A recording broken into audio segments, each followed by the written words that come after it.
¿Cómo están? Bueno, vamos a revisar ahora el concepto de farmacología del sistema nervioso central, ¿correcto? Entonces, vamos a nuestra primera diapositiva. Vamos a conversar de los neurotransmisores. Es muy importante repasar neurotransmisores antes de conversar de los fármacos en el sistema nervioso central, ¿ya? Entonces, primero vamos rápidamente a una revisión fisiológica de cómo es que ocurre la liberación de neurotransmisores. Entonces, lo primero que deben todos saber es que los neurotransmisores se producen en la parte de la vesícula final terminal del axón, mientras que los neuropéptidos vienen del soma, arriba. Entonces, los neurotransmisores, que son moléculas más pequeñas de corta duración, eso es importante recordar, los neurotransmisores son moléculas pequeñas de corta acción, de corta duración de acción, que básicamente despolarizan o hiperpolarizan a la dendrita de la siguiente neurona. Entonces, ese es el trabajo de un neurotransmisor. Mientras que un neuropéptido que se produce en el soma arriba, estas son moléculas grandes, son moléculas de larga duración y sus funciones son múltiples funciones. ¿Ya? Entonces, no estoy hablando de neuropéptidos, estoy hablando de neurotransmisores. Entonces, estos neurotransmisores que están empaquetados en unas vesículas sinápticas se llaman, tienen que liberarse. Entonces, para liberarse, el paso número uno es que el potencial de acción, que todos sabemos que los canales iónicos, los receptores de canal iónico, que son aquellos que al unirse al neurotransmisor abren un canal para que entre un ión, esos son los ionóforos, se llaman ionóforos, esto que estoy viendo acá se llama ionóforo, o también receptor acoplado o receptor con un canal iónico, ¿ya? Muy bien. Estos canales iónicos permiten pasar cationes positivos como el sodio, calcio, potasio o aniones negativos como el cloro, ¿ya? Eso es lo que pueden pasar por estos ionóforos. Y la segunda opción, como ven acá, número 4, es que el receptor sea una proteína transmembrana acoplado a proteína G. Entonces, la segunda opción es que este sea un receptor acoplado a proteína G o G-couple, este receptor protein, GCRP, ¿correcto? Entonces, esta es una proteína receptora o receptor acoplado a proteína G, ¿ya? Entonces, G-protein couple receptor, ya, GPCR en inglés, ¿no? G-protein couple receptor. Entonces, este GPCR es un receptor especial porque esta proteína G va a actuar de segundo mensajero y puede tener múltiples funciones, funciones excitadoras, inhibidoras, que aumentan corrientes de calcio, etcétera. Entonces, este segundo mensajero va a tener infinidad de funciones. Por lo tanto, no podemos hablar estrictamente de despolarizar o repolarizar cuando está acoplado a proteína G. ¿Está claro? Perfecto, doctor. Luego, gran parte de este neurotransmisor, una vez que ya actuó en su receptor, se libera y va, como ven acá, va a degradarse, se degrada a través de las enzimas. Entonces, existen una serie de enzimas en el espacio sináptico que degradan al neurotransmisor. Son enzimas que degradan al neurotransmisor, ¿correcto? Por ejemplo, un ejemplo de enzimas es la acetilcolinesterasa. La acetilcolinesterasa degrada a la acetilcolina, correcto, en acetilo masculino. Lo degrada y desaparece. ¿Ya? Muy bien. Sin embargo, parte de este neurotransmisor, porque es valioso, puede recaptarse. Esto que están viendo acá, este paso 6, es un recaptador. Esta es una proteína recaptadora, ¿correcto? Por ejemplo, tienes el famoso DAT, el transportador de dopamina, el NET, el transportador de norepinefrina. O sea, existen numerosos transportadores que recaptan el neurotransmisor para no perderlo y para volverlo a meter a su axón y volver a empaquetarlo, porque es costoso producir neurotransmisores, no es barato, no es fácil, le cuesta mucha energía a la neurona, ¿ya? Muy bien. O también existen casos donde el neurotransmisor hace un efecto retrógrado, o sea, un efecto en la neurona presináptica, un efecto que ves acá. Y ese efecto puede estar acoplado a proteína G o puede estar acoplado también a ionóforo. Así que existe un efecto en su propia membrana presináptica, que casi siempre es un efecto de autorregulación. O sea, estos receptores que están viendo acá, número 5, lo que hacen es inhibir la liberación de más neurotransmisor. Es regulador, ¿ya? Regulador.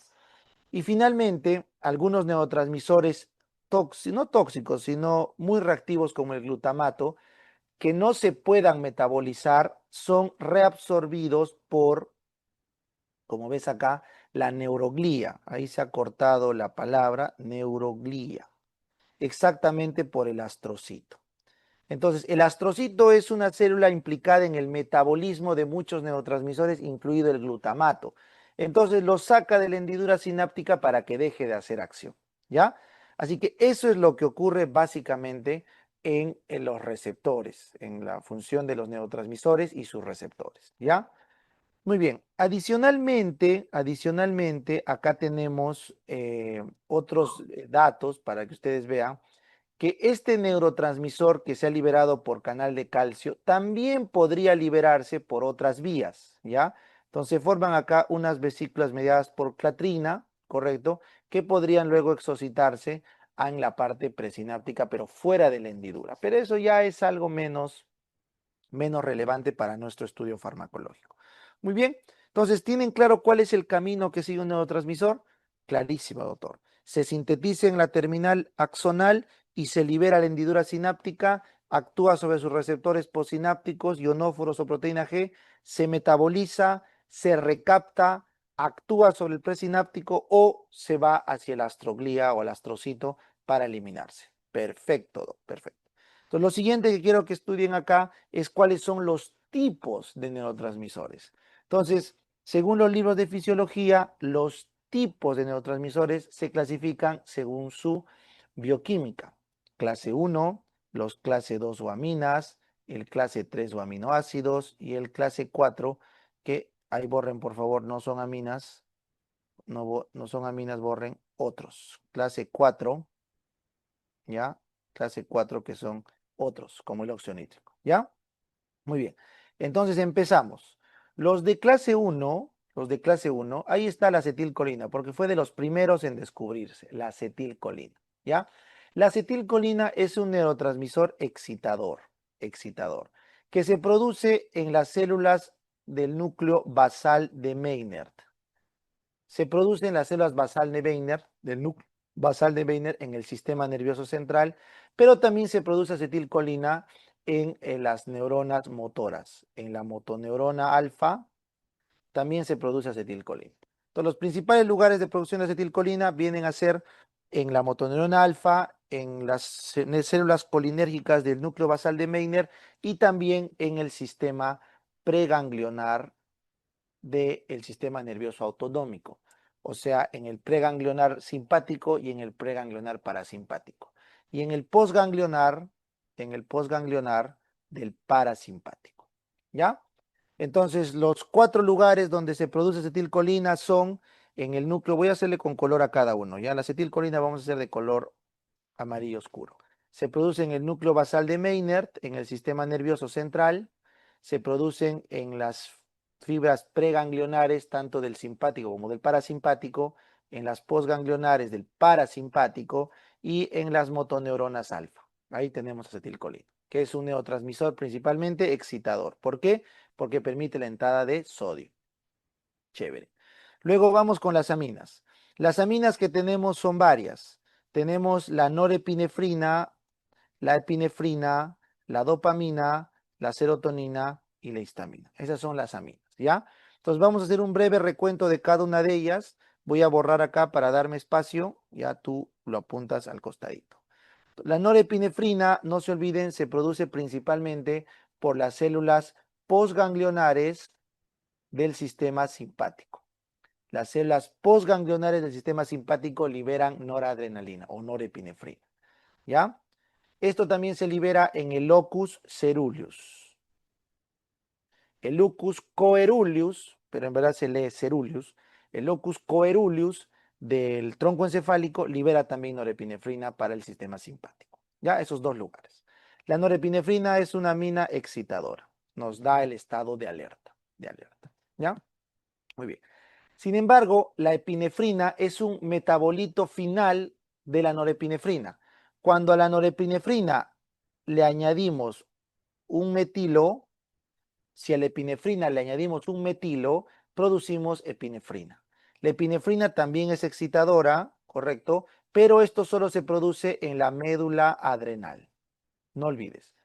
El único tejido capaz de metilar la norepinefrina es las células cromafines de la médula adrenal, ¿ya? Por eso la epinefrina o adrenalina se produce en la médula adrenal. Ojo, epinefrina, norepinefrina es una nomenclatura anglosajona, adrenalina, noradrenalina es más de los países, no, los sitios no anglosajones, ¿ya? Porque son sinónimos. Muy bien. Ahora, tenemos el otro neurotransmisor que también es excitador, que es la serotonina. Váyanse acá abajo. La serotonina es excitadora, ¿ya? Se produce, su nombre es 5-hidroxitriptamina, 5-HT, ¿ya? La 5-hidroxitriptamina es la serotonina y se produce en el núcleo dorsal del RAFE. Se produce en el núcleo dorsal del RAFE. También se producen algunas plaquetas, por si acaso. Entonces, la serotonina se produce en el sistema nervioso central, en el núcleo dorsal del RAFE y también se puede producir en plaquetas. Es un derivado del triptófano, por eso se llama 5-hidroxitriptamina y es excitador, pero tiene numerosos receptores, que lo vamos a ver después, numerosas funciones, ¿ya? Numerosas funciones. Muy bien. La histamina, ustedes saben que se produce en los mastocitos, pero también se produce en el sistema nervioso central, ¿ya? Su función es reguladora del apetito, reguladora del sueño. Y la dopamina también tiene una función reguladora, y lo voy a hacer con negro. La dopamina tiene una función reguladora, o sea, ni excita ni inhibe, es una función reguladora. Y la dopamina es producida principalmente por la sustancia negra pars compacta en el mesencéfalo, ¿ya? Y tiene su función a través de 4 vías, ¿ya? Entonces, la dopamina se produce en la sustancia negra pars compacta principalmente y después también se produce en el hipotálamo, ¿ya? Y tiene 4 vías. Del mesencéfalo sale en la vía mesolímbica, mesocortical y nigroestriatal. Y del hipotálamo sale la infundibular. Eso vamos a ver luego, pero tienes que saber. La dopamina es regulador, se produce en el sistema, en la sustancia negra pars compacta y en el hipotálamo y tiene 4 vías nerviosas principales. ¿Correcto? Correcto, doctor. Entonces, esas son las características de las principales aminas que tenemos. Ahora vamos a los aminoácidos. Los aminoácidos se dividen en dos tipos. Los excitadores, correcto, que es el glutamato y el aspartato. Estos son excitadores por definición, ¿ya? Actúan principalmente sobre los receptores NMDA, los receptores AMPA y los receptores kainato, ¿ya? Entonces, el glutamato y aspartato, sobre todo el glutamato, que es el más importante, el glutamato es el principal excitador de todo el sistema nervioso central. El principal excitador es el glutamato y actúa sobre receptores NMDA, AMPA y kainato. ¿Ya? Muy bien. El principal inhibidor, lo voy a hacer con otro color amarillo, el principal inhibidor es el famoso GABA. El inhibidor por excelencia, porque deja pasar cloro, es el GABA, el ácido gamma-aminobutírico, que tiene actuación o actúa sobre su receptor, el receptor GABAérgico. Las neuronas GABAérgicas están en todo el sistema nervioso central y es el principal inhibidor que tenemos. Ojo, así que el gran balance excitador-inhibición que hay en el sistema nervioso es glutamato por un lado, GABA por otro. Ese es el principal balance excitador en el sistema nervioso central, por si acaso. ¿Ya? Estos receptores GABA se encargan de meter cloro, vamos a ver más adelante, se encargan de meter cloro y por lo tanto son hiperpolarizantes de membrana, o sea, inhibidores, ¿ya? Bacán. Una mención especial es la glicina, lo voy a hacer con otro color. La glicina es un inhibidor, no lo olviden, la glicina es un inhibidor, pero actúa a nivel de la médula ósea, exactamente en la interneurona de Renshaw.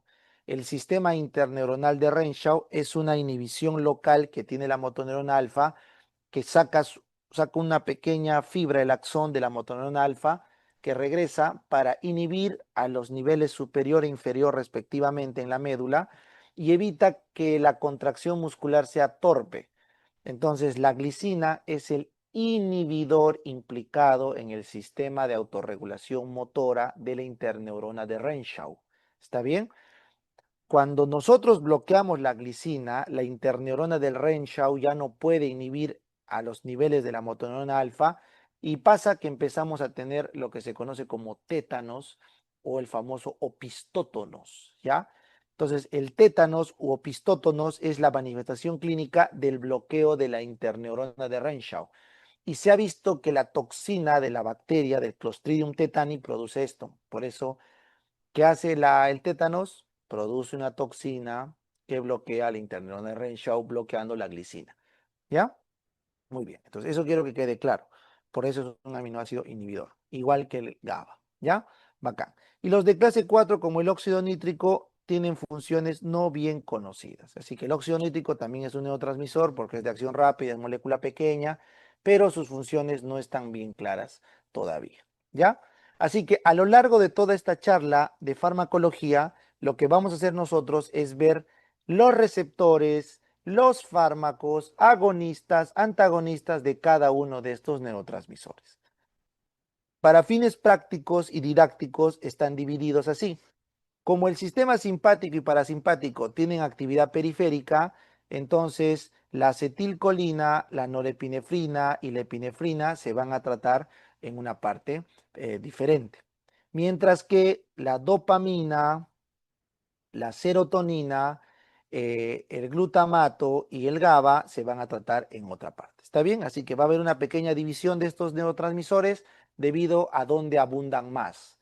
No olvides que norepinefrina, epinefrina, acetilcolina abundan más en el sistema nervioso autónomo, ¿ya? En periférico. En cambio, el resto, dopamina, serotonina, glutamato, GABA, predomina más en el sistema nervioso central, que es lo que vamos a ver conmigo, ¿ya? Entonces, este es el resumen de neurotransmisores. Bien, chicos, vamos a continuar entonces con nuestros fármacos y ahora vamos a conversar de los fármacos que cumplen función ansiolítica, que principalmente está caracterizado por el grupo de las benzodiazepinas, ¿correcto? Entonces, miren, cuando ustedes tienen un fármaco del tipo benzodiazepínico, van a cumplir diversas funciones. Una de ellas es ser ansiolítico, ¿ya? Entonces vamos a poner acá las funciones de las benzodiazepinas. Entonces, las benzodiazepinas son fármacos especializados que actúan, como ven en la imagen, a través del receptor GABA, ¿correcto? Entonces, esto que están viendo acá es la proteína del receptor GABA, ¿ya? O sea, la proteína que actúa con el GABA. Y esta proteína de acá, como ven, es un ionóforo porque transporta cloro. El cloro viaja, ¿correcto? A través de este ionóforo, ¿correcto? Y al entrar cloro al intracelular se encarga de hiperpolariza. ¿Qué cosa hiperpolariza? Hiperpolariza la neurona. Entonces, estas sustancias a través del canal del GABA lo que hacen es hiperpolarizar. Por eso son inhibidores, ¿correcto? Son inhibidores neuronales de la señal. Entonces, el receptor normalmente reacciona a este ligando endógeno que es el GABA, el ácido gamma aminobutírico. Ese GABA se une entre la subunidad alfa y beta, ahí al medio se une y permite que se abra el ionóforo. Sin embargo, se ha descubierto numerosas drogas que tienen funciones similares, depresoras, hiperpolarizantes o inhibidoras al GABA a lo largo de la historia. Por ejemplo, el alcohol, acá. Justamente acá adentro, en el canal, en el conducto iónico, acá, tenemos las subunidades beta y las subunidades alfa, pero en la parte del canal. Entonces, en esta zona que está de color azul, se ha visto que actúa el alcohol y también los barbitúricos. Así que los barbitúricos y el alcohol también son sedantes, son hiperpolarizantes, son inhibidores porque dejan entrar cloro, pero abriendo el canal. Por lo tanto, estos son extremadamente potentes porque abren el canal y no hay quien detenga. Entonces el barbitúrico y el alcohol se van a ir al grado máximo de inhibición que viene a ser la sedación, el trastorno de conciencia y el paro respiratorio. O sea, estos fármacos abren tanto el canal de cloro que no hay vuelta para atrás. En cambio, cuando ustedes utilizan una benzodiazepina, miren acá, la benzodiazepina, que están viendo acá, actúa en un lugar diferente al receptor GABA, actúa en un lugar fuera del canal y por eso se dice que esta acción es alostérica, ¿correcto? Alostérica. O sea, las benzodiazepinas abren el canal de cloro del receptor GABAérgico, pero de un sitio externo, o sea, alostérico, ¿ya? Exactamente entre la subunidad alfa y la subunidad gamma. ¿Correcto? Correcto, doctor. Por lo tanto, cuando tú te pasas de dosis de benzodiazepina, no vas a llegar hasta el paro respiratorio. No. ¿Por qué? Porque actúan de un lugar alostérico que no permiten la apertura del canal sin freno. ¿Ya? Bacán.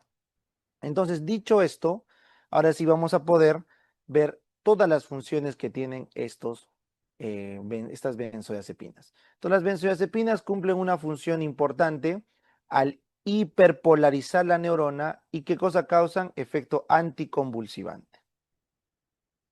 Anticonvulsivante. O sea, si una persona está convulsionando o con una crisis epiléptica, una benzodiazepina hiperpolariza la neurona y paramos la convulsión. ¿Ya? Esto también se ha visto que actúa para el nivel de la actividad mental. O sea, cuando uno está ansioso, preocupado, si tomas una benzodiazepina, baja la actividad neuronal del pensamiento y ocurre el fenómeno llamado en psiquiatría como ansiolítico. Es un ansiolítico, ocurre la ansiólisis, o sea, dejamos de preocuparnos. ¿Ya? Muy bien. Sin embargo, dosis un poquito más altas de este fármaco van a deprimir el sensorio, o sea, eso se llama sedación. La sedación viene a ser un efecto a dosis más altas de estas benzodiazepinas porque ya empieza a disminuir el sensorio, ¿correcto? Luego, estas benzodiazepinas también pueden actuar a nivel muscular, pero no a nivel muscular exactamente en el músculo, sino de los estímulos nerviosos musculares. Entonces puede ocurrir miorrelajación. Miorrelajación. O sea, se relajan los músculos también a dosis altas de benzodiazepinas. Y finalmente, antes de perder el sensorio, lo que hacen las benzodiazepinas es inducir el sueño. O sea, son hipnóticos, activando centros del sueño. Entonces, si ustedes me preguntan cuáles son las funciones de una benzodiazepina, es hipnótico, anticonvulsivante, ansiolítico, sedante miorrelajante. ¿Entendido? Entendido, doctor. Cuando te pasas de dosis de las benzodiazepinas, sí puedes llegar a cierto grado de sedación y para eso puedes tomar un antídoto. El antídoto de la benzodiazepina es el flumazenil. Como ves acá, el flumazenilo es un antídoto. ¿Por qué? Porque actúa en el sitio de unión de la benzodiazepina y es un antagonista de la benzodiazepina. Es su antídoto por definición. ¿Correcto? Correcto, doctor. Muy bien. Entonces, ¿cuáles son estas famosas benzodiazepinas? Estas famosas benzodiazepinas se clasifican por su tiempo de duración, su tiempo de vida media, ¿correcto? Y por su potencia. Tenemos benzodiazepinas muy potentes, medianamente potentes y poco potentes, y benzodiazepinas de ultracorta, corta, mediana y larga duración. ¿Está bien? Vamos a hablar solo de alguna de ellas rápidamente. La más conocida por todos ustedes, el diazepam. El diazepam es una benzodiazepina de alta potencia y de larga duración, por eso genera dependencia. ¿Ya? Luego tienes el lorazepam. El lorazepam es una benzodiazepina de alta potencia pero corta duración, por eso no genera dependencia. Estos dos, diazepam y lorazepam, se utilizan cuando queremos buscar efecto anticonvulsivante, ¿correcto? O efecto sedante. En ambos casos utilizamos estos fármacos. Muy bien. Sin embargo, el que causa sedación por excelencia y se utiliza para ello, y también como un anticonvulsivante potente, es el midazolam, que se utiliza en el manejo de las crisis epilépticas. ¿Ya? El oxazepam es un metabolito del diazepam y es el que le da la potencia. El oxazepam es la benzodiazepina más potente, es un metabolito del diazepam y bueno, tiempo de vida larga, eso hace que sea de larga duración.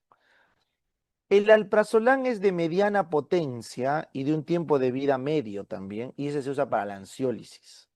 Y el clonazepam es un fármaco potente, pero de menor tiempo de vida media y se utiliza para la anticonvulsión o como anticonvulsivante, pero a largo plazo. ¿Ya? Así que todas estas diferencias son las más relevantes en cuanto al grupo de las benzodiazepinas. ¿Para qué? Para el efecto anticonvulsivante y el efecto sedativo, y como les dije, el efecto ansiolítico en el caso del alprazolam. ¿Ya? Muy bien. Miorrelajación no utilizamos casi las benzodiazepinas, aunque se ha visto que el diazepam sirve como miorrelajante, ¿ya?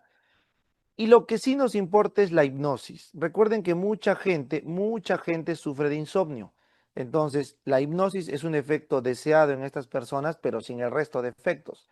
Entonces, para evitar la anticonvulsión, ansiolítico, sedación y miorrelajación que no deseamos, en la gente que solo buscamos hipnosis, le damos este grupo, los hipnóticos. Los hipnóticos derivados de las benzodiazepinas se conocen como fármacos Z, porque es la esopiclona, saleplon, solpirem.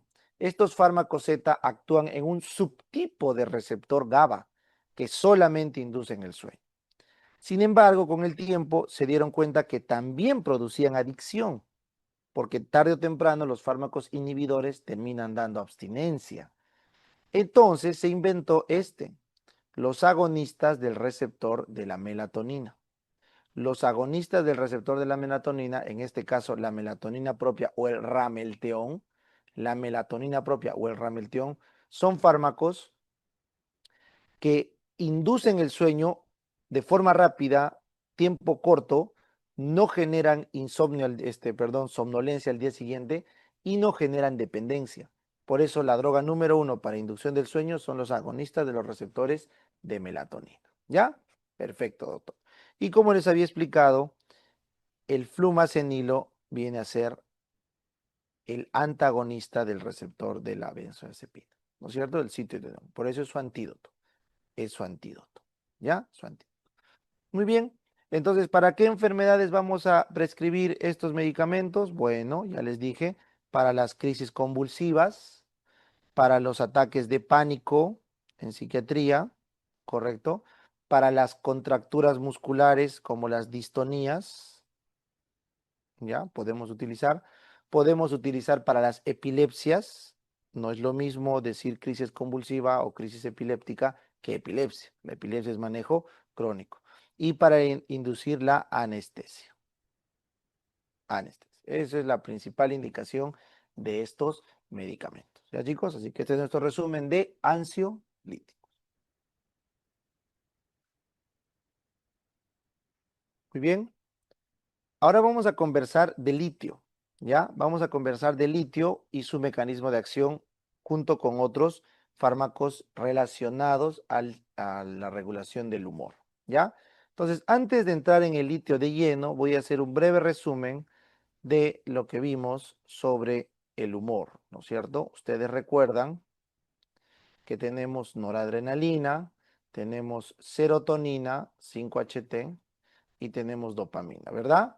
Cuando tenemos los tres neurotransmisores en niveles óptimos, estamos bien de humor y bien de cognición. Entonces, la noradrenalina nos da la energía y el estado de alerta, ¿recuerdan? La dopamina nos da la iniciativa y la serotonina nos da el bienestar. ¿Está bien? Entonces, cuando estos fallan por defecto, por exceso, tenemos trastornos del humor. Por ejemplo, en el maníaco sube la dopamina y sube la noradrenalina y baja la serotonina.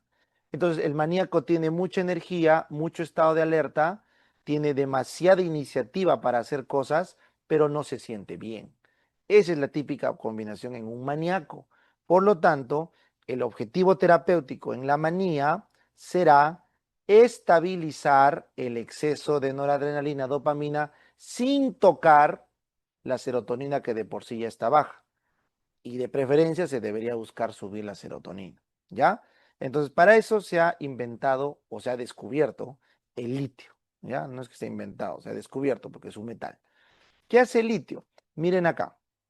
Nosotros tenemos, esto es una neurona dopaminérgica, correcto, pero también puede ser una noradrenérgica. Entonces, ustedes saben que la síntesis de la dopamina y la noradrenalina inician a partir de la tirosina, ¿verdad? Se encapsulan o se guardan en sus vesículas y estas vesículas se secretan, acá está, y esta dopamina o noradrenalina se libera al espacio intersináptico.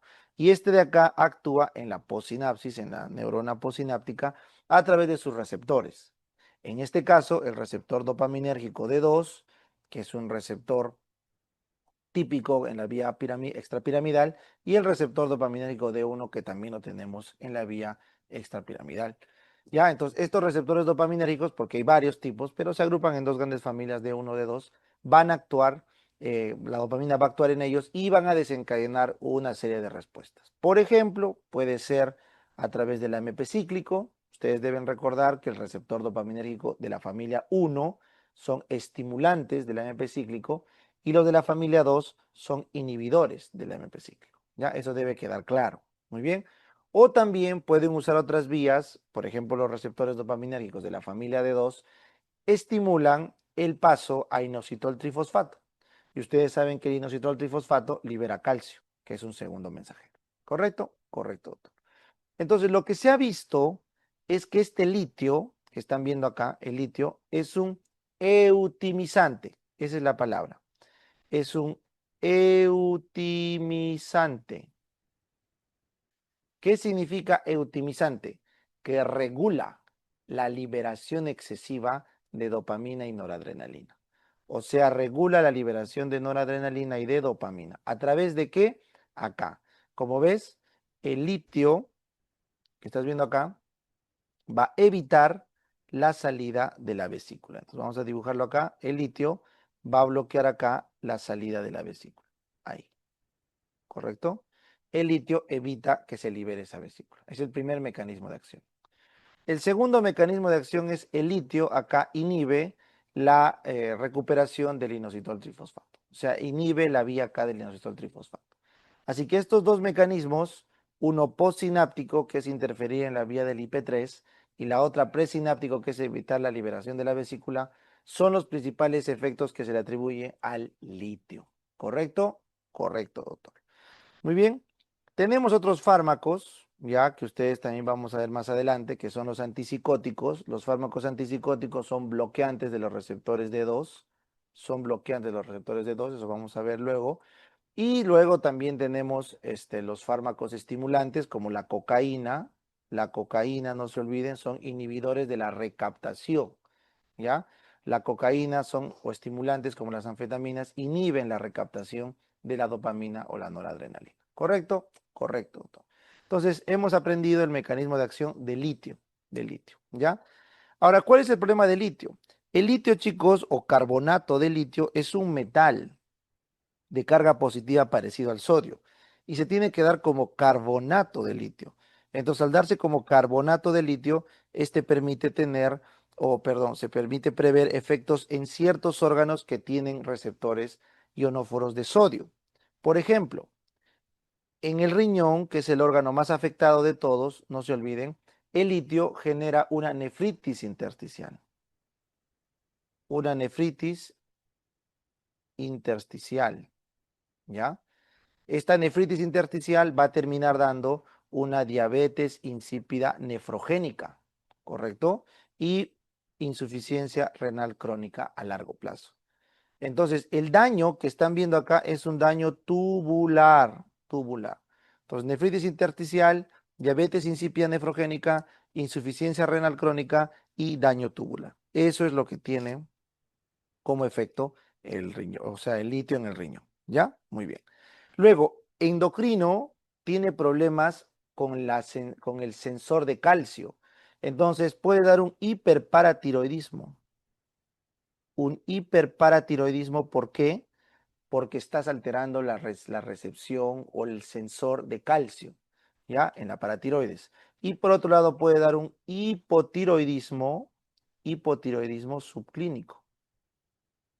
Por lo tanto, tiroides y paratiroides se afectan con el uso crónico litio. ¿Ya? Bacán. En cuanto al sistema nervioso central, tenemos diversos trastornos, ¿ya? Pero los más importantes son por intoxicación aguda. Pero por intoxicación crónica se ha visto que puede haber una disminución cognitiva de pacientes que consumen a largo plazo litio. Trastorno cognitivo, ¿ya? Muy bien. Efectos teratogénicos que son hasta un 12%, tenemos la anomalía de Epstein, correcto, implantación baja de la tricúspide, y bueno, se han visto otros trastornos cardiológicos en mujeres que consumen litio y lo pasan a través de la placenta a sus hijos, ¿ya? En cuanto a hematología, tenemos problemas en la serie blanca, correcto, puede haber leucocitosis, correcto, puede haber leucocitosis. Y bueno, en el caso de cardiovascular, se ha visto que el manejo o el uso crónico de litio podría dar arritmias, pero de tipo sinusal. Arritmias sinusales. Sinusales, ¿ya? Alteraciones del QT también se han descrito por litio.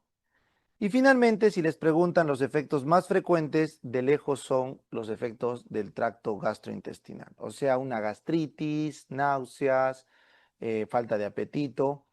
Hay edema, eso es importante, hay edemas frecuente por retención de líquido, por retención de agua, correcto, hay edemas. Y bueno, la gastritis típica de consumo crónico de litio.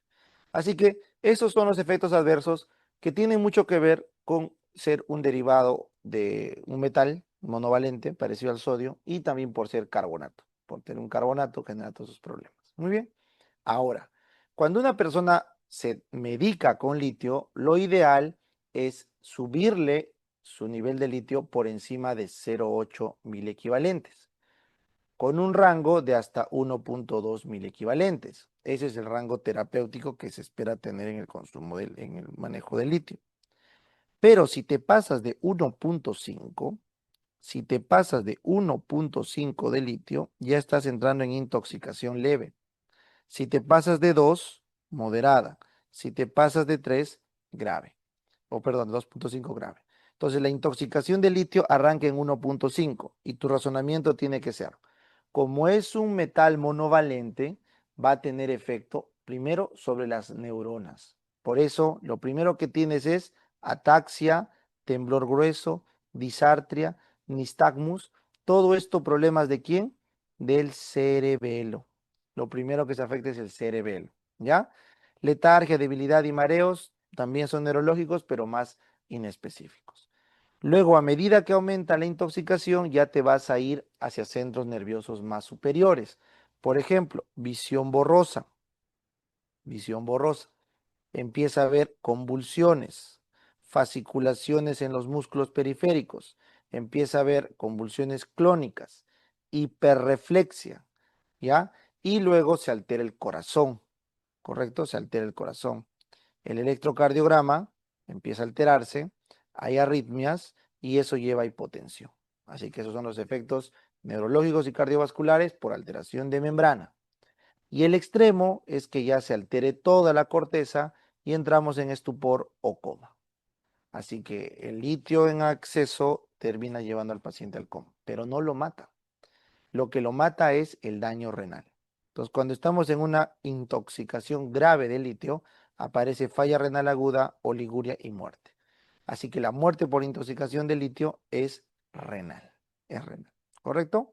Bacán. Así que ese es el resumen del manejo de litio para los pacientes bipolares. Muy bien. Ahora vamos a conversar de los antidepresivos. Los antidepresivos son fármacos que se utilizan para manejar la depresión mayor o los bipolares o algunos casos crónicos de ansiedad. Entonces, para poder entender bien esta enfermedad, primero tenemos que recordar el juego de neurotransmisores, ¿ya? Entonces vamos a recordar el juego de neurotransmisores.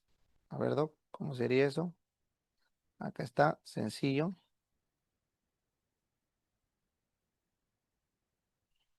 Noradrenalina, dopamina serotonina. Noradrenalina, dopamina, serotonina. ¿Ya? Entonces, estos tres neurotransmisores están implicados en los trastornos del humor, les dije, correcto. Entonces, cuando baja la noradrenalina, baja la energía, ¿correcto? Cuando baja la serotonina, bueno, acá lo he hecho al revés, ¿ya?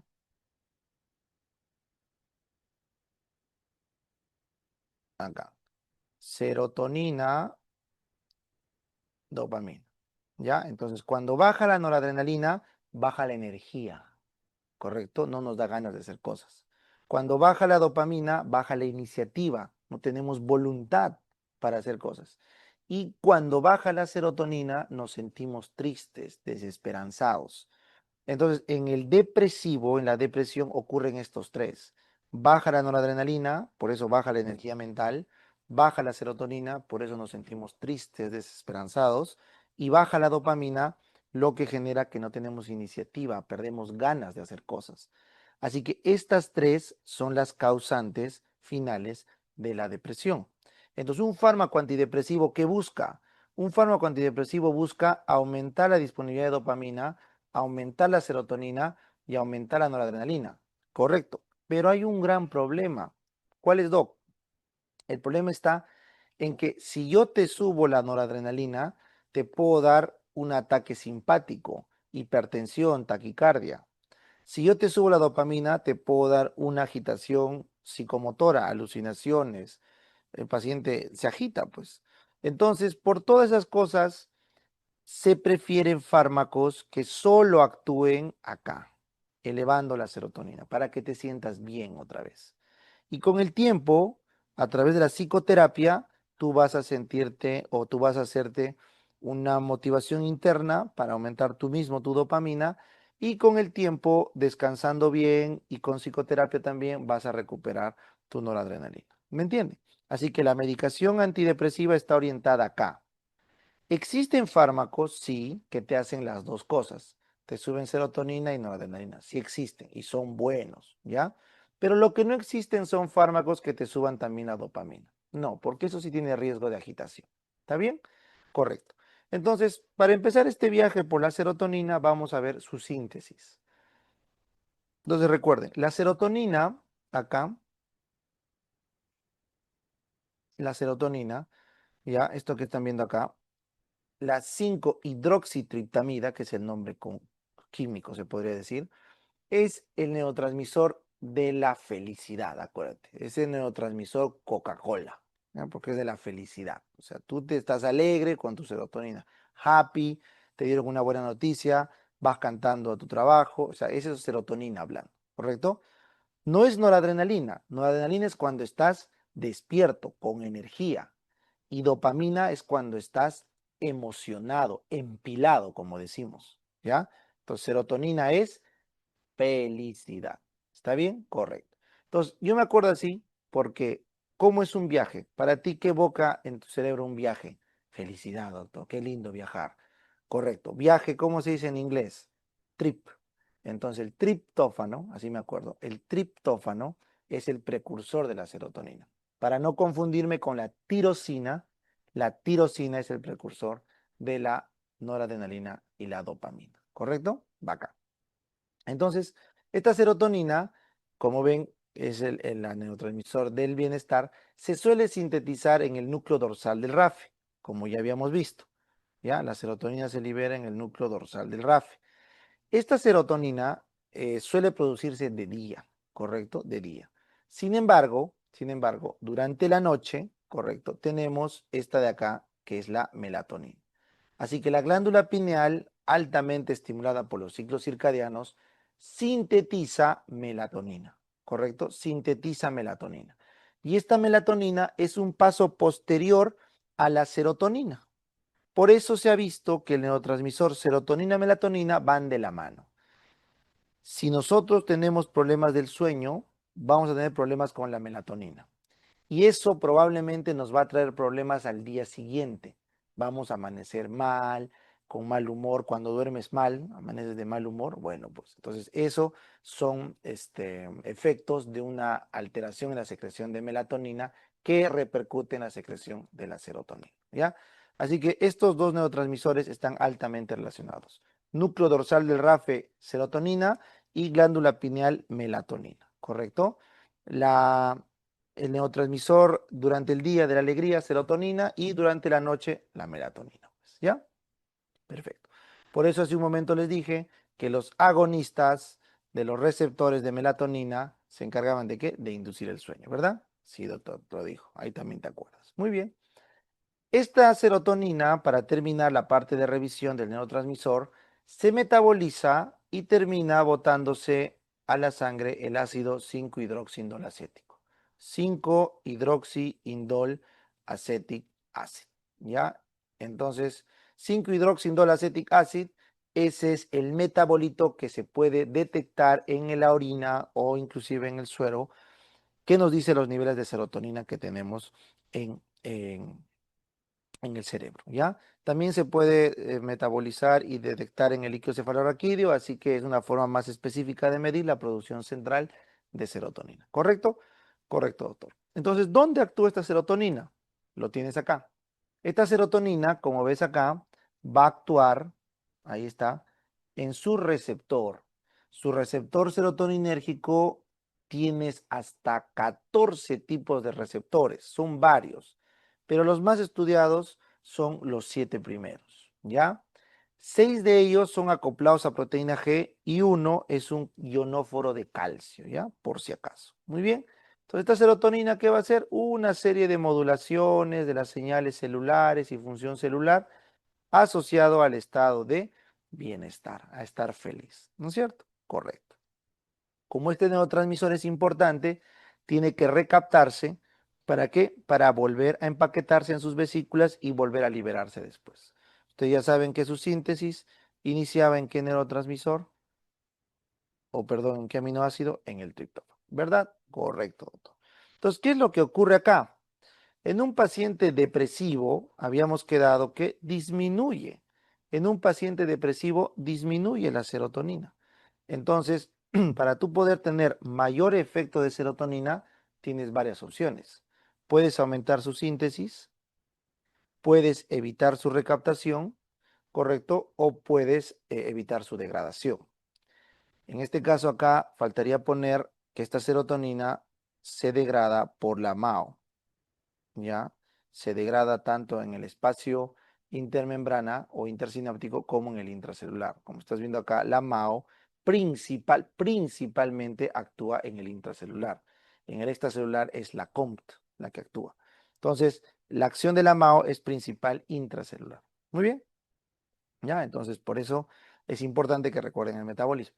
Entonces, cuando se trató de descubrir fármacos para la depresión, se buscaron fármacos que aumentaban la síntesis o la secreción de serotonina, ¿correcto? Hay varios de esos, por ejemplo, la mirtazapina era un agonista serotoninérgico que actuaba en el receptor, pero bueno, no llegó a pegar mucho, ¿ya? Y otros fármacos que trataron de aumentar la síntesis, pero no funcionó, no funcionó. Luego tuvimos los fármacos que bloqueaban la monoaminoxidasa, los IMAO. Los IMAO son inhibidores de la monoaminoxidasa, que estás viendo acá. La isocarboxacida, la fenelcida y la selegilina.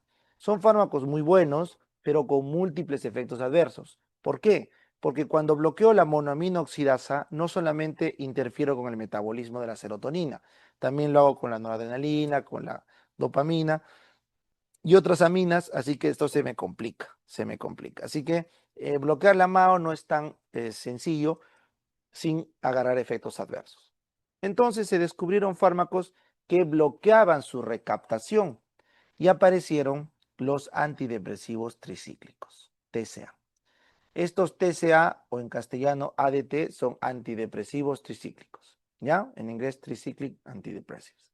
Estos TCA se vio que bloqueaban, voy a hacer con color verde, ¿ya? Estos TCA bloquean ¿qué? La recaptación, bloquean la recaptación de serotonina.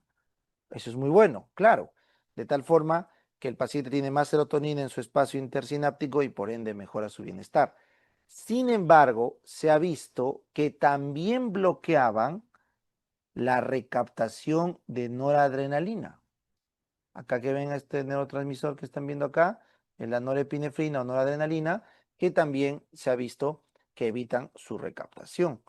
Por lo tanto, oye, es genial, me está bloqueando los dos neurotransmisores que justamente eran los que me traían problemas en la depresión. ¡Qué felicidad!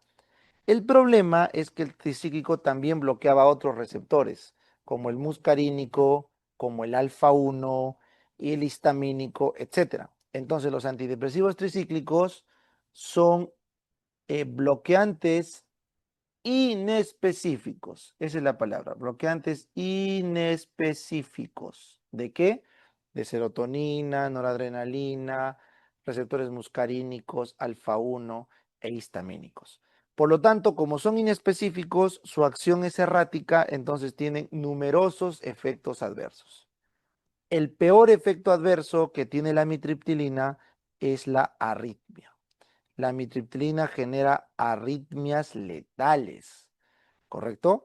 Entonces, no podemos usar de primera línea estos fármacos, por eso se reservan para la segunda línea. La clomipramina es un poquito menos tóxico que la amitriptilina, pero igual queda en segunda línea. Esta clomipramina, como datito especial, se utiliza en el trastorno obsesivo compulsivo severo. Los TOC se benefician más de la clomipramina que de otros antidepresivos tricíclicos. ¿Ya? Muy bien. ¿Qué otros efectos adversos tendrá? Bueno, pues como bloquea el muscarínico, tiene sequedad de boca y clínica parasimpática, correcto. Como bloquea el alfa-1, tiene hipotensión ortostática, correcto. Así que esos son sus efectos adversos del antidepresivo tricíclico. Muy bien. Ahora, con el paso de los años dijeron, un momentito, vamos a sintetizar moléculas que sean más específicas. Entonces, los inhibidores selectivos de recaptación de serotonina son específicos de la recaptación de serotonina. Y los inhibidores selectivos de recaptación de serotonina, norepinefrina, ya, acá falta una S, inhibidor selectivo, debe ser así, inhibidor selectivo de recaptación de serotonina, noradrenalina. Estos de acá evitan la recaptación de serotonina y de noradrenalina, de los dos, ¿correcto?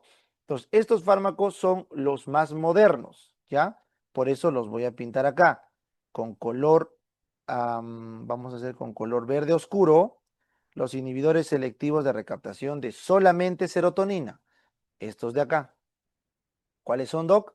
Citalopram, escitalopram, que son los más potentes, los más serotoninérgicos, los que bloquean mejor la recaptación y los que tienen menos efectos adversos. Correcto. Luego tienes la sertralina. La sertralina es menos potente, pero tiene más efectos adversos. ¿Ya? Solo que es mucho más barato, ¿ya? Como fármaco. Y luego tienes la fluoxetina y la paroxetina, que son de potencia media, pero tienen un plus. La paroxetina es ansiolítico, además de antidepresivo. Y la fluoxetina es desinhibidor, además de antidepresivo.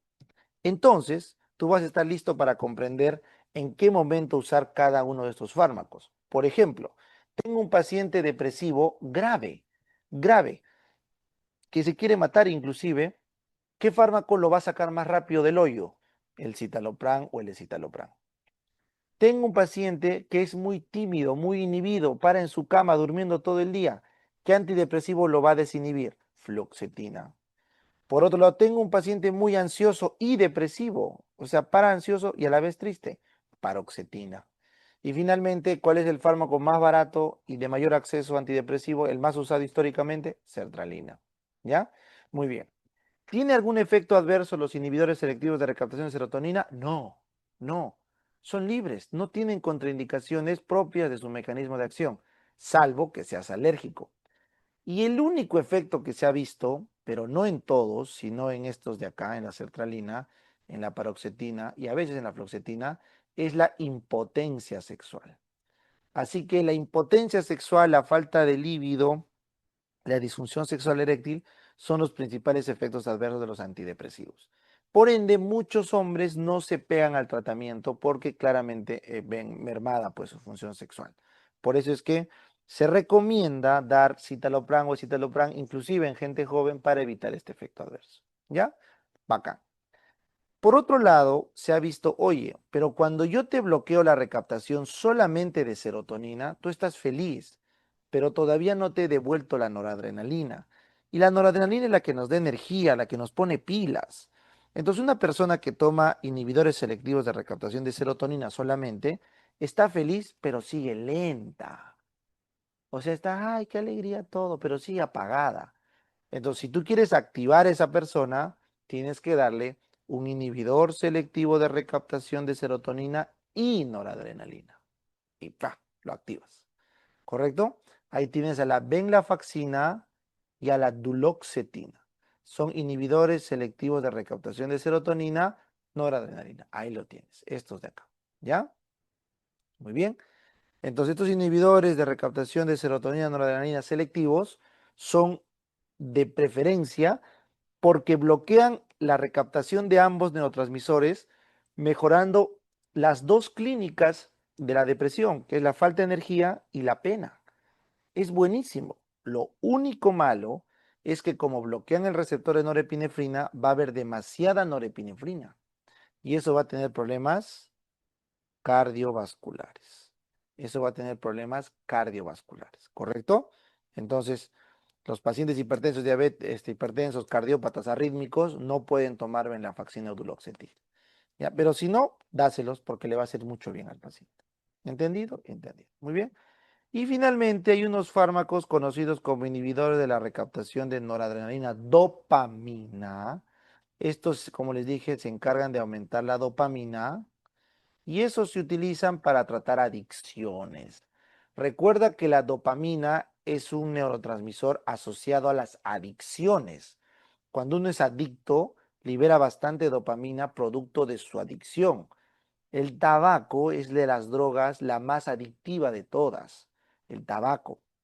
Pero su adicción es a nivel mental, o sea, dopaminérgico. No te va a generar abstinencia porque es un estimulante.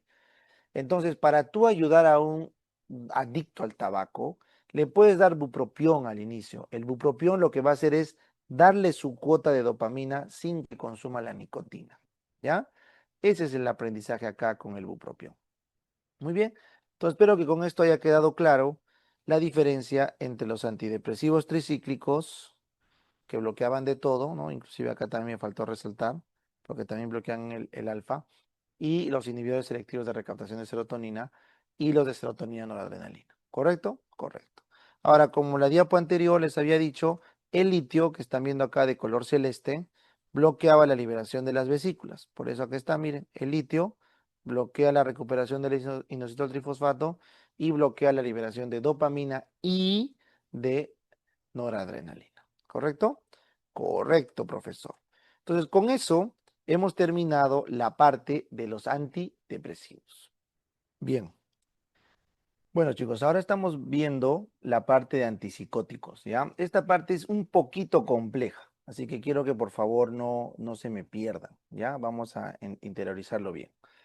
A ver, todos nosotros sabemos, ya que cuando se despolariza una neurona entra sodio, correcto, y luego en la terminal sináptica entra calcio por sus canales voltaje dependientes, correcto. Al entrar va a entrar este calcio y va a unirse a diversas proteínas que van a facilitar la salida o exocitosis de la vesícula con el neurotransmisor, correcto. En este caso en particular vamos a hablar de la dopamina. ¿Ya? La dopamina entonces es un neurotransmisor, como ves acá, que se sintetiza en la terminal sináptica.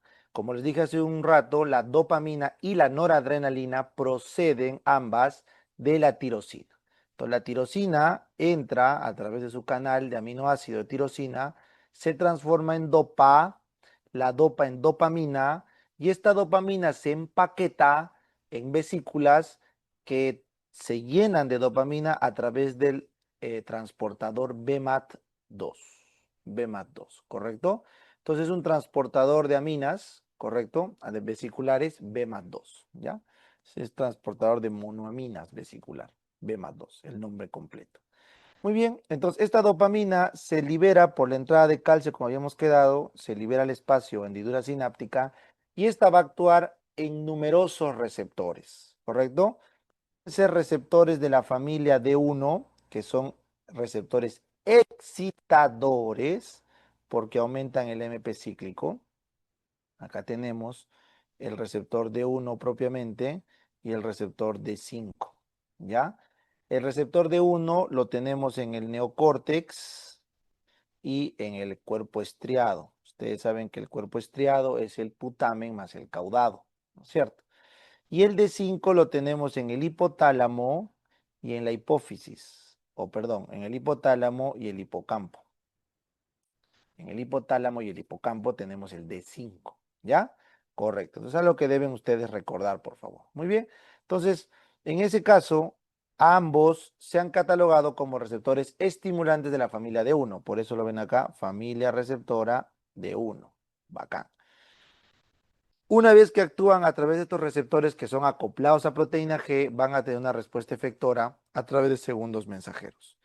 Como es aumentar el AMP cíclico, va a ser un efecto, le llamamos excitador, ¿correcto? Porque aumenta la señalización. Chévere, chévere, profesor. Ahora, estos receptores D2 también pueden estar, o perdón, estos receptores dopaminérgicos también pueden ser D2. La familia D2, como estás viendo acá, tanto el autorreceptor como el postsináptico D2, esta familia D2, son inhibidores. ¿Por qué? Porque disminuyen el MP cíclico, aumentan las corrientes de potasio y disminuyen las corrientes de calcio voltaje dependientes. El resultado neto de todos estos procesos es disminución de la señalización. Entonces, estos receptores de la familia D2 los tenemos exactamente como D2, D3 y D4, ¿ya? Entonces, los D2, que son claramente los más antiguos, por eso fueron los que dieron el nombre a la familia, ya, lo vamos a hacer con otro color. Estos D2 los encontramos ¿dónde? En la hipófisis, ¿correcto? En la sustancia negra y también en el cuerpo estriado. Entonces, los receptores de la familia D2, exactamente los D2 propiamente dicho, están en la hipófisis, en la sustancia negra y en el cuerpo estriado. Ustedes saben por fisiología que el cuerpo estriado tiene vía D1 y vía D2. Ustedes saben que la sustancia negra tiene una autorregulación de liberación a través de un receptor D2. Ustedes saben que la hipófisis, correcto, que libera prolactina, esta es inhibida por la dopamina a través de un receptor D2, ¿ya? Muy bien. Con el tiempo se descubrió el receptor D3. El receptor D3 básicamente lo encontramos en el núcleo accumbens y también en el hipotálamo y tiene que ver con las conductas de reforzamiento y la adicción, ¿ya? Que es parte de la vía mesolímbica. Cuando uno es adicto a algo, al trago, al tabaco, a la droga, al sexo, al juego, es adicto a lo que sea, a su trabajo, la adicción es una conducta simplemente en el que la persona compulsivamente desea hacer aquello que le genera adicción porque eso le da placer y un placer que no lo puede controlar. Eso se ha visto que tiene mucho que ver la vía mesolímbica, ¿correcto? Que termina llegando al núcleo accumbens, ¿ya? Así que si alguna vez te han dado una conducta de reforzamiento, te sacaste 20 y tu abuelita te daba propina, tu abuelita te estaba yendo al núcleo accumbens, accumbens, accumbens. Y así en tu cabeza está que estudiar es igual a plata, o estudiar es igual a reconocimiento, o esforzarse es igual a éxito. Entonces, en nuestra cabeza, desde niños, hemos sido programados para ciertas cosas con lo que se llama refuerzo positivo, ¿ya? Núcleo accumbens. ¿Quién tiene que ver ahí? La D3, ¿ya? Y bueno, eso también se implicó en las drogas, como les dije. Y luego se descubrieron los receptores D4, que estos sí ya están en el encéfalo, en el mesencéfalo y en más áreas, ¿correcto? Vamos a poner acá el neocórtex también, que ya son áreas un poco más complicadas, que no tienen una función tan clara y específica como el resto.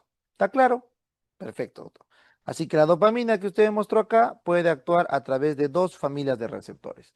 Excitadora o familia de 1 está subcompuesta por el receptor d 1 y d 5, e inhibidores familia de 2, que va el 3, 4 y el 2, 3, 4, perdón. ¿Ya? Chévere, ¿no? Muy bien, ahora esa dopamina tiene que dejar de actuar, correcto. Entonces, para dejar de actuar, lo único que tiene que hacer es, viene acá y se recapta, esto que están viendo acá es el recaptador neuronal de dopamina, DAT, dopamine,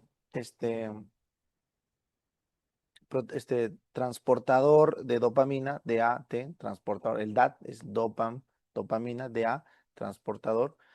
Y en el caso de que fuera noradrenalina, sería NET, ¿no? Norepinefrine transportator. Entonces es el transportador de norepinefrina. En este caso, la dopamina puede ser recaptado por ambos transportadores, ¿ya? Por eso es que muchos fármacos pueden tener reacción cruzada con dopamina, noradrenalina por interactuar con este transportador.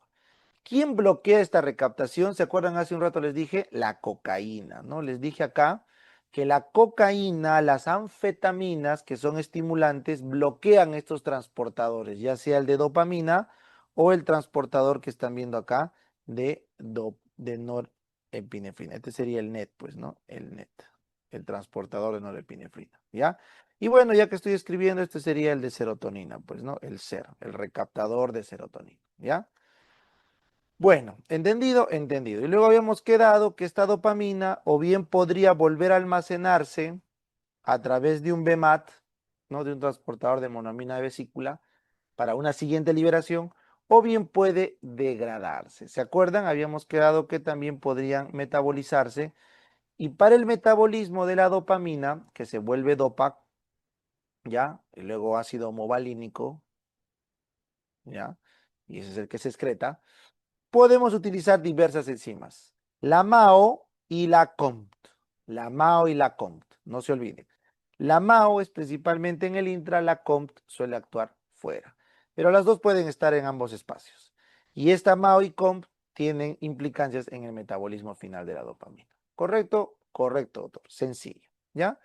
Muy bien, esto igual acá, como ven, la dopamina que entra acá puede ser metabolizada por la COMT, ¿ya? Y luego por la MAO y termina al final volviéndose ácido homovalínico y se elimina. Ya está entendido. Entonces creo que con eso están todos los puntos claros. Acá si les pregunta, esta entrada de la dopamina hacia la postsináptica se hace a través de unos captadores postsinápticos de dopamina que no son tan importantes. Y para acabar mi gráfico, la tirosina puede transformarse en el hígado a través de la fenilalanina. La fenilalanina hidroxilasa hepática transforma la fenilalanina en tirosina, por si acaso. ¿Ya? Muy bien. Entonces creo que con eso está claro la parte del neurotransmisor de la dopamina. También está claro por este otro lado la parte de los receptores. Ahora vámonos a la parte de la neuroanatomía. La neuroanatomía, un repasito rápido. Entonces, la dopamina se produce básicamente en tres sitios. Este que están viendo acá de color verde, este de acá, de color verde, es el área A9 del mesencéfalo, que es exactamente la sustancia negra pars compacta, el área A9. Esto manda una vía conocida como la vía nigroestriatal. Nigro, porque sale de la sustancia negra, estriatum, porque se va al cuerpo estriado. ¿Correcto? Esta vía tiene que ver con el sistema extrapiramidal, que vimos en fisiología. Correcto. La otra vía, la segunda, que lo voy a hacer de color azul, esta que ven acá es el área A10 del mesencéfalo, ¿ya? Este área A10 mesencefálica va a mandar dos vías arriba, una vía meso, porque es del mesencéfalo, hacia la corteza, mesocortical, porque se verá la parte de la corteza a la capa 1 y 2, mesocortical, de toda la corteza, esto se verá acá, toda la corteza, chicos, y básicamente al prefrontal, sobre todo al prefrontal. ¿Por qué? Porque la dopamina que nos va a dar la iniciativa, las ganas de hacer cosas, de levantarnos cada día, a estudiar, a trabajar, no sé, pues a rezar, a ver, a creer que hay una vida después de la muerte, a tener una religión, a enterrar a nuestros muertos. Bueno, todo ese rollo solo lo hace el humano. ¿O has visto a tu perrito que entierra a su otro perrito que se ha muerto? No, no es cierto. Entonces, ese cerebro que nos hace humanos es el prefrontal. Y el neurotransmisor implicado acá es la dopamina, ¿ya? Así que la dopamina tiene mucho que ver con la activación del pensamiento y el prefrontal. Bueno, luego hay otra vía que ven acá que va del mesencéfalo al sistema límbico, lo que te dije, al núcleo accumbens, a la parte límbica de las emociones para lo que es la integración del placer, acuérdate, del placer. Entonces, la recompensa de una droga que nos da placer es a través del tracto mesolímbico, como les dije. ¿Correcto? Correcto, doctor. Cuando esta vía mesolímbica falla, aparecen los signos positivos en los esquizofrénicos. Y cuando la vía mesocortical falla, aparecen los signos negativos de los esquizofrénicos. Ya, eso es un tema que lo dejo aparte, pero quiero que lo tengan claro acá. Entonces, entendido esta fisiología, este repaso de fisiología de un neurotransmisor dopaminérgico, ¿cuál crees que sea la función de los fármacos dopaminérgicos? Bueno, yo podría dar un fármaco que aumente la dopamina, que sería un estimulante, ¿no? Para eso está la cocaína. Pero la cocaína no es un fármaco, es una droga, ¿no? Sí, correcto. Entonces no vamos a hablar de la cocaína. Pero sí podría dar un fármaco que bloquee los receptores dopaminérgicos. Correcto. Cuando hay un mal funcionamiento de dopamina, se bloquean los receptores dopaminérgicos. Exactamente, solemos bloquear el receptor D2. Bloqueamos el receptor D2.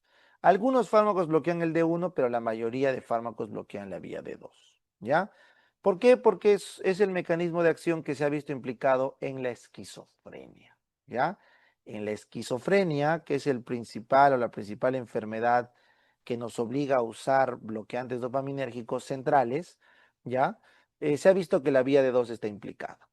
Lo único malo, muchachos, es que como bloqueas la vía de 2, te vas a llevar de encuentro la vía nigroestriatal, la vía mesolímbica y la mesocortical. Y por lo tanto van a haber numerosos efectos adversos. ¿Está claro?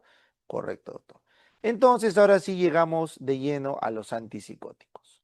Los antipsicóticos son fármacos que bloquean la familia de receptores D2, bloquean el receptor D2. ¿Para qué?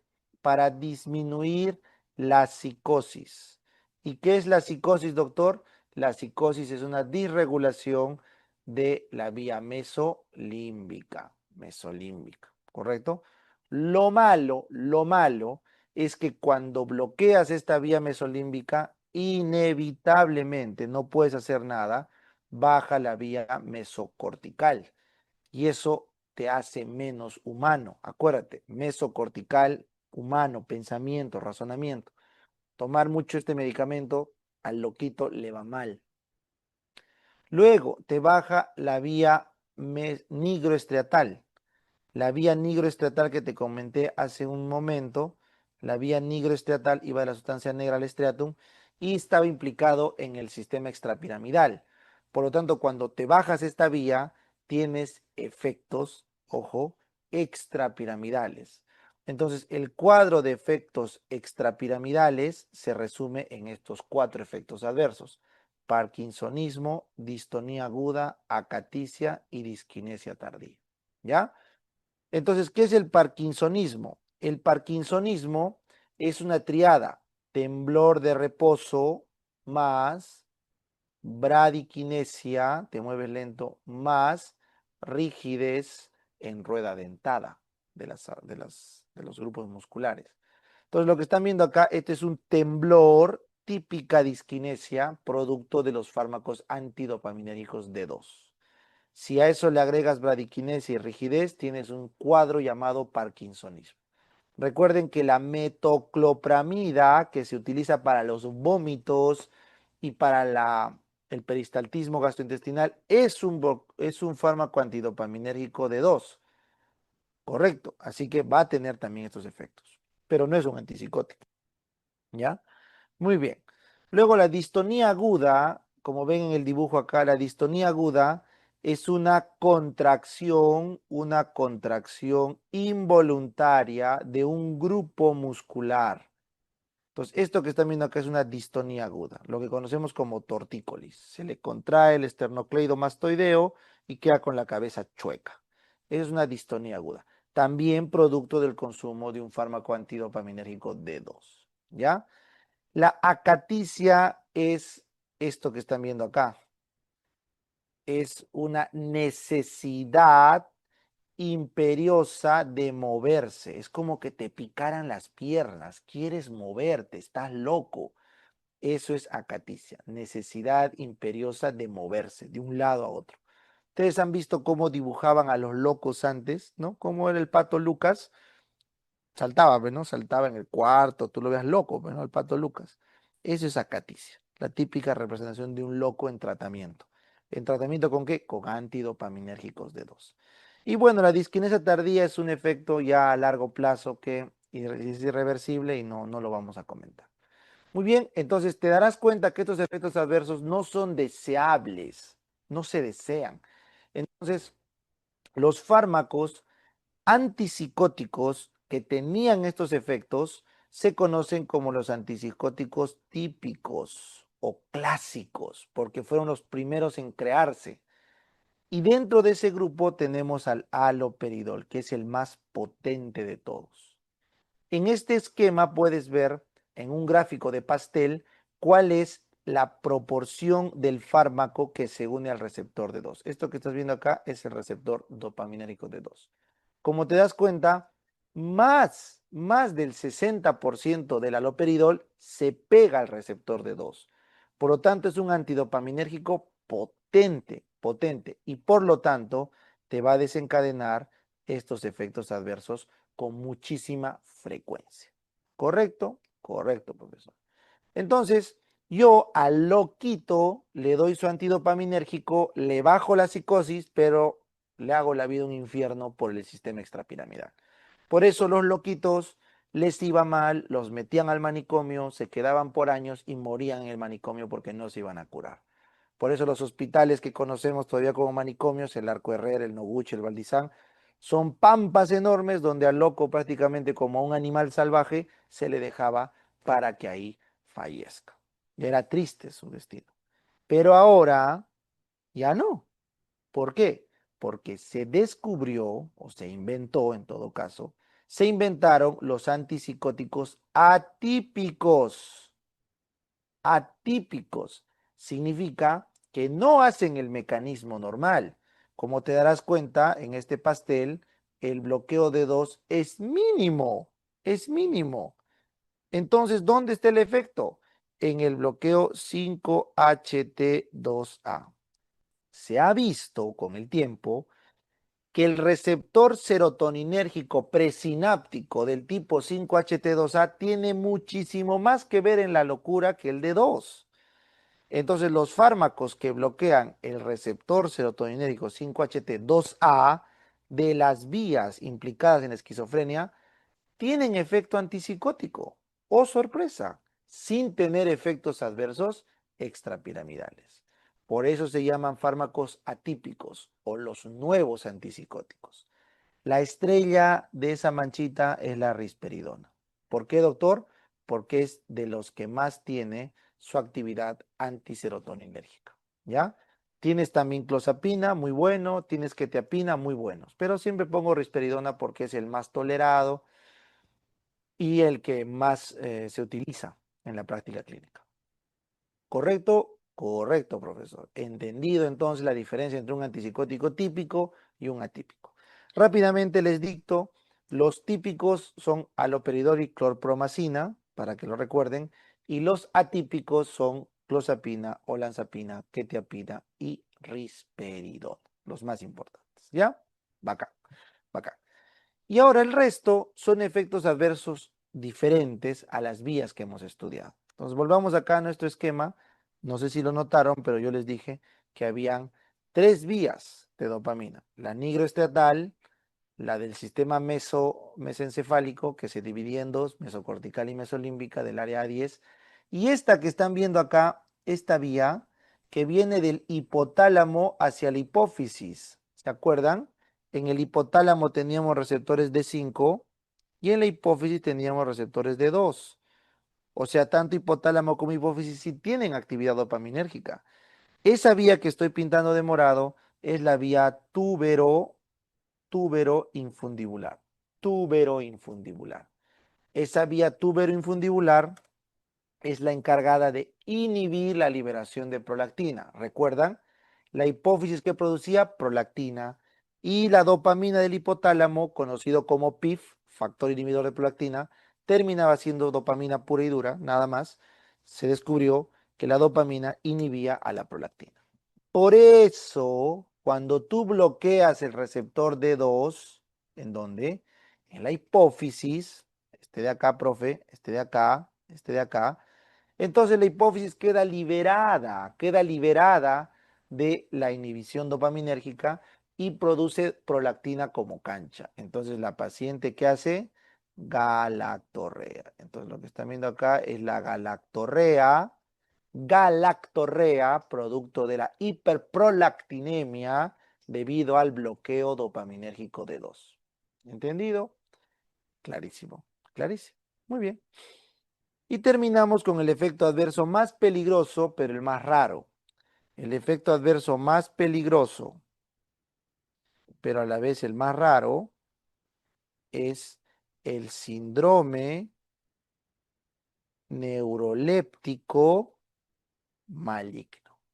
El síndrome neuroléptico maligno. ¿En qué consiste, doctor? Sencillo. Tu cerebro, vamos a ver la fisiopatología, es bloqueado en su receptor dopaminérgico, ¿no es cierto? Es bloqueado. Entonces el cerebro dice, oye, no estoy teniendo actividad dopaminérgica. Tu cerebro no sabe que has tomado una pastilla. Dice, no, no, no, no, no, debe estar faltándome dopamina. Entonces, en una respuesta al bloqueo dopaminérgico, el cerebro paradójicamente empieza a producir noradrenalina y dopamina. Como les dije, ambos neurotransmisores comparten su vía sintética de la tirosina, ¿verdad?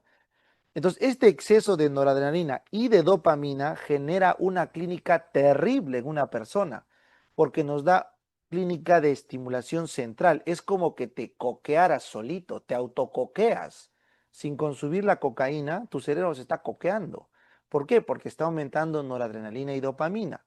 Entonces, lo que va a haber es lo siguiente. La noradrenalina, ¿ya? Va a generarnos hipertensión arterial, ¿correcto? Va a haber taquicardia, va a haber sudoración, va a haber midriasis, ¿correcto? Va a haber temblor. Entonces lo que están viendo acá es midriasis, temblor, hipertensión arterial en el corazón, taquicardia, todo eso explica el exceso de noradrenalina. ¿Y el paciente de qué se puede morir, doctor? De un infarto de miocardio, de un infarto de miocardio o de una falla renal, producto de que el temblor genera rhabdomiólisis y la rhabdomiólisis puede terminar bloqueando por mioglobinuria el tracto o el tubo renal. ¿Está claro? Entonces, son las dos causas de muerte. Por otro lado, el paciente empieza a liberar tanta dopamina que empieza a tener una agitación psicomotriz. ¿Qué es una agitación psicomotriz? Es cuando tienes tanta dopamina que empiezas a alucinar. Esa es agitación psíquica. Y motriz porque empiezas a moverte como loco. Es lo que ocurre en el trastorno confusional agudo o delirium. Entonces, la agitación psicomotriz, hipertensión, taquicardia, sudoración, midriasis y temblores son la clínica o manifestación del síndrome neuroléptico maligno, ¿correcto? Síndrome neuroléptico maligno. Podría inclusive llegarse a convulsiones y otros ya complicaciones. Por eso, el síndrome neuroléptico maligno debe ser tratado en la UCI, en la UCI, ¿ya? Entonces, con eso hemos terminado el capítulo de farmacología. Espero que les haya sido de mucha utilidad. ¿Ya, chicos? Muchas gracias.